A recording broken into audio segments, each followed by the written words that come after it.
Hello കൂട്ടുകാരെ, കുറച്ച് ദിവസമായിട്ട് നമ്മളെ കാണാനില്ല അല്ലേ? നമ്മൾ ഇവിടെ തന്നെ ഉണ്ട് കേട്ടോ, എവിടെയും പോയിട്ടില്ല. അപ്പോൾ ഇന്നത്തെ പരിപാടി എന്താണെന്ന് വെച്ചാൽ നമുക്ക് കുറച്ച് അമ്പഴങ്ങ കിട്ടിയിട്ടുണ്ട് കേട്ടോ. അമ്പഴങ്ങ എവിടെയെന്ന് ചോദിക്കുന്ന ആൾക്കാർക്ക് നമ്മുടെ അമ്പഴങ്ങ കയ്യിൽ കിട്ടിയിട്ടുണ്ട്.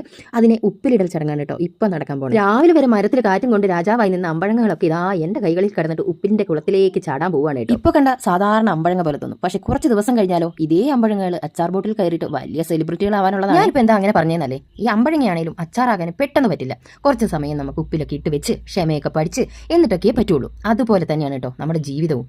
ഈ ജീവിതത്തിൽ എത്രത്തോളം നമ്മൾ ക്ഷമയോടെ മുന്നോട്ട് പോകുന്നോ അതിനനുസരിച്ച് മാത്രം നമ്മൾ ആ ലക്ഷ്യത്തിലേക്ക് എത്തിച്ചേരുക കേട്ടോ. ചില ആൾക്കാരുണ്ട് നമ്മുടെ അച്ചാറൊക്കെ എവിടെയെങ്കിലും ആ ബോട്ടിൽ ഇരിക്കുന്ന കാണുമ്പോഴത്തേക്ക് അയ്യോ ഇതുവരെ തീർന്നില്ലേ എന്ന് ചോദിക്കുന്ന ആൾക്കാരോടാണ് കേട്ടോ. ചേട്ടോ ചേച്ചി, ഇത് ഇൻസ്റ്റന്റ് നൂഡിൽസ് അല്ല കേട്ടോ, ഇത് നമ്മുടെ അച്ചാറാണ്. അച്ചാറാകുമ്പം അതിനനുസരിച്ച് മാത്രമേ പോകുള്ളൂ.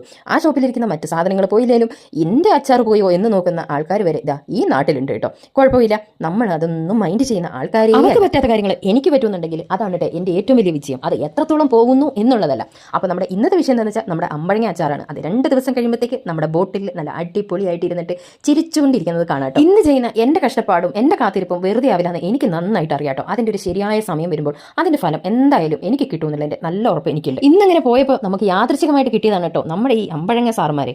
അവരെ എന്തായാലും കുപ്പിയിലാക്കിയിട്ട് തന്നെ ബാക്കി കാര്യം. ഒരച്ചാർ ഉണ്ടാക്കാൻ ഉപ്പും മുളകും എണ്ണയും എല്ലാം വേണം കേട്ടോ. അതുപോലെ തന്നെയാണ് ഒരു സംരംഭം മുന്നോട്ട് പോകാൻ നിങ്ങളുടെ എല്ലാ സപ്പോർട്ടും കൂടെ ഉണ്ടാവണം കേട്ടോ. അതുപോലെ തന്നെ ഞാൻ ഓരോ ബോട്ടിൽ അച്ചാർ തയ്യാറാക്കുമ്പോഴും അതിന്റെ പിന്നിൽ നിങ്ങളുടെ ലൈക്കും കമന്റും ഓർഡറും അതെനിക്കൊരു വലിയ പ്രോത്സാഹനം തന്നെയാണ് കേട്ടോ. കളിയാക്കുന്നവരുണ്ടാവും, പക്ഷെ കൂടെ നിന്നിട്ട് നന്നായിട്ടുണ്ട് മുന്നോട്ട് പോകും എന്ന് പറയുന്ന കുറച്ച് ആളുകൾ മതി നമ്മുടെ കൂടെ. അതിനാൽ എൻ്റെ എല്ലാ പ്രിയപ്പെട്ട എല്ലാ കൂട്ടുകാർക്കും എന്നെ ഇത്രയധികം സപ്പോർട്ട് ചെയ്യുന്ന എല്ലാവർക്കും ഒരുപാട് നന്ദിയുണ്ട് കേട്ടോ. അച്ചാറിന് രുചി കൂട്ടുന്നത് ഓരോ ഐറ്റംസും ഓരോന്ന് അതിന്റെ പാകത്തിന് ചെല്ലുമ്പോഴാണ്. അതുപോലെ തന്നെ എൻ്റെ യാത്രയ്ക്ക് കരുത്ത് കൂട്ടുന്നത് നിങ്ങളുടെ ഓരോ സപ്പോർട്ടുമാണ്. നിങ്ങൾ ആ വിളിക്കുമ്പോൾ നിങ്ങൾ തരുന്ന മറുപടി, നിങ്ങൾ കൊണ്ടുപോയിട്ട് നിങ്ങൾ രുചിച്ചിട്ടുള്ള ഓരോ കാര്യങ്ങൾ, അതെനിക്ക് ഭയങ്കര ഒരു മോട്ടിവേഷൻ തന്നെയാണ് കേട്ടോ. അതേ കൂട്ടുകാരെ, നമ്മുടെ ഈ അമ്പഴങ്ങ ഇനി ഉപ്പി കിടന്നിട്ട് എല്ലാ പരീക്ഷണങ്ങളും വിജയിച്ചിട്ട് വരട്ടെ. അല്ലാണ്ട് എന്ത് പറയാനാ അല്ലേ? അത് കഴിഞ്ഞ് കഴിയുമ്പോൾ നമുക്ക് ഇങ്ങനെയൊക്കെ എല്ലാം എടുത്തിട്ട് നമുക്ക് കുപ്പിയിലാക്കാം.